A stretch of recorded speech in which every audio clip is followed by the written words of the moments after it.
เข้าเบิ่งในลมไม้ต้มมึงจำพ่อนะในสัตว์ในอื่นอย่างว่าก็จะเว้านะเกี่ยวกับปีนี่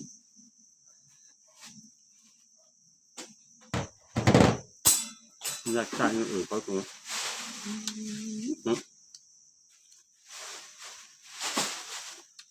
เมืองล่างมันได้ฝนตกฟ้าลงแล้วเอาลูกรู้ไหมกับปลูมันนี่เจ๊มาแคว้นคือกินแบบมาเด้อ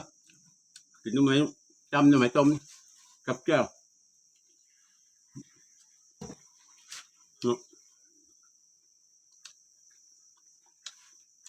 พักขะแยงไงเนี่ย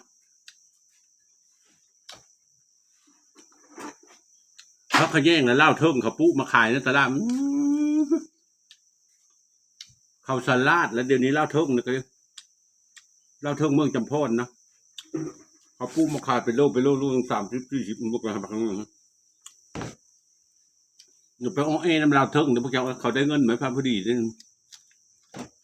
เล่าเทิงกับเล่าเทิงโล่ยมีเงินมีทองภูเขาสลัดนะเขาจะกระชับ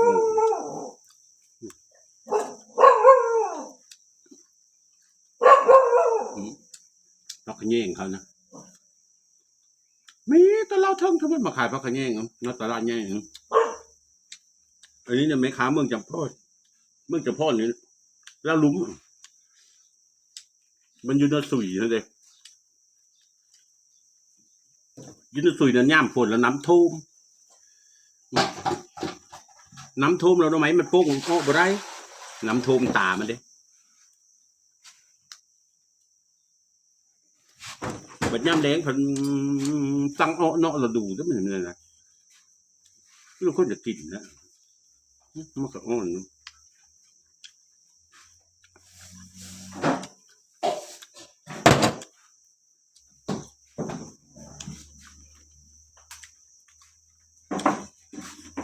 ก็เหมือนแซ่บ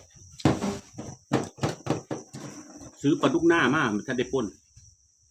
ยังกายถ้าเครื่องขายที่ห้องโคชมห้องเทคมื้อนี้ห้องมือจะก้าวเถอะจะก้าวมื้อนี้อันนั้นไม่ต่อมื้ออื่นจังห้องมื้อนี้นำห้องซื้อต่อก็ซื้อต่อซื้อเอาต่อมาจากตลาด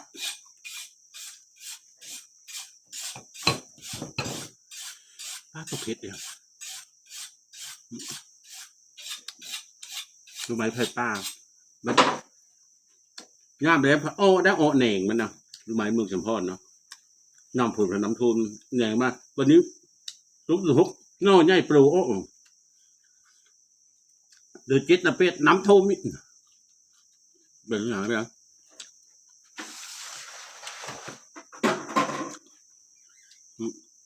เขาเป็นสะอ่อนพักขะแยงเขามักจำเจียวดิบพักขะแยง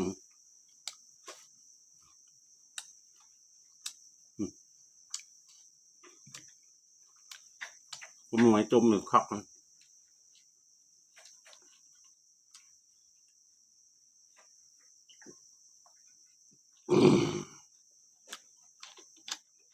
เรื่องติดตามคิดไม่ยังยงหรือพวกเจ้าที่ช่องยูทูบค่อยนะเป็นสงสารเขาเนี่ย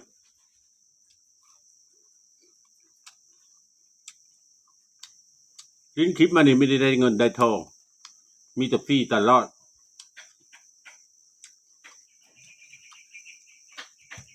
รู้หลานว่าดิ้นรดยูทูบเงินตัวเองโทรศัพท์เองเป็นความมัน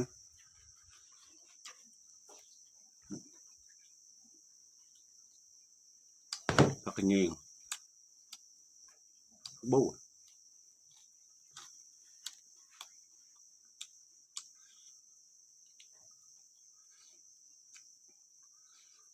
คือพักธรรมชาติ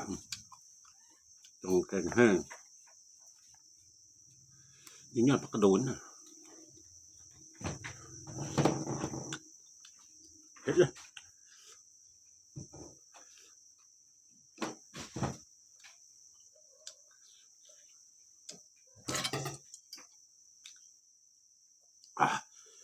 ปลาตัวเผ็ด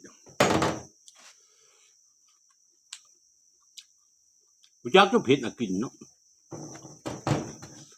จำปุ๊บไม่ชอบ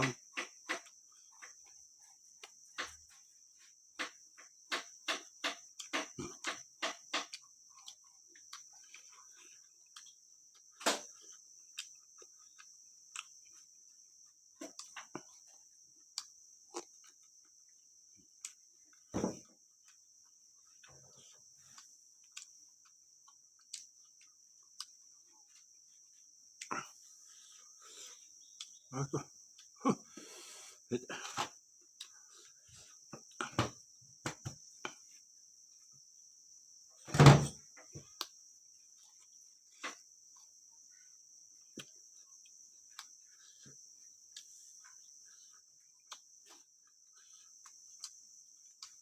นหลายน้ำไม้ป่งน้ำมีท่าน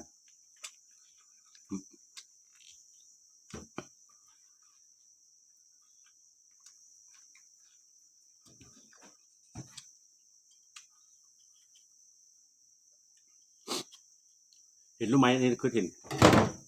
รู้ไหมเศษปูนหน่อบับเขามาขายทอดสวรรค์แล้วก็ยิงโบเห็นเลยยูทูกับบ้านพอบ้านเมืองผมเมืองเศษปูนเนาะ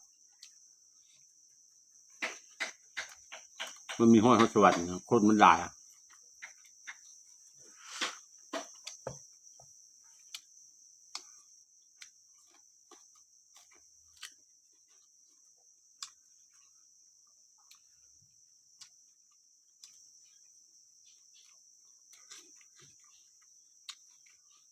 รู้ไหม